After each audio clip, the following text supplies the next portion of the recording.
दोस्तों, आपको पता होगा कि झारखंड में जब जेएमएम यानी कि हेमंत सोरेन चुनाव लड़ रहे थे तो उस समय आरजेडी ने साथ दिया था और आरजेडी को भी कुछ सीटें जो है वो कहीं ना कहीं मिली थी।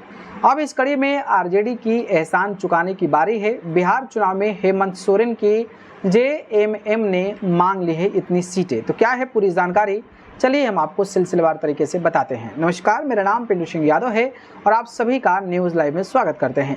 दोस्तों देखिए, बिहार विधानसभा चुनाव 2025 सिर पर है और इसी के साथ विपक्षी दलों के महागठबंधन में हलचल तेज हो गई है। आरजेडी नीट महागठबंधन में सीट शेयरिंग की चर्चा ने जोर पकड़ लिया है। सीटों के मोल भाव में अब हेमंत सोरेन की पार्टी झारखंड मुक्ति मोर्चा यानी कि जेएमएम भी शामिल हो गई है और 12 सीटों की मांग रख दी है। बिहार से सटे झारखंड में हेमंत सोरेन की जेएमएम की ही सरकार है। साथ ही सहयोगी दल कांग्रेस, आरजेडी और सीपीआईएमएल भी शामिल है। हालांकि बिहार के विपक्षी गठबंधन में ये शामिल नहीं है। एक चैनल्स के रिपोर्ट्स के मुताबिक झामुमो और राजद में अनधिकारिक तौर पर 243 सीटों के बंटवारे पर चर्चा हुई।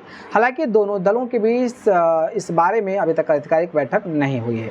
साल 2020 के बिहार विधानसभा चुनाव में हेमंत सोरेन की झामुमो ने 5 सीटों पर अकेले चुनाव लड़ा था। इन 5 सीटों में पीरपैंती, कटोरिया, झांझा, चकई और मनिहारी शामिल थे। उस समय झामुमो के खाते में एक भी सीट नहीं आई थी। चकई में ही सबसे अच्छा प्रदर्शन दिखा था, जहां पर पार्टी के 8.96% वोट मिले थे।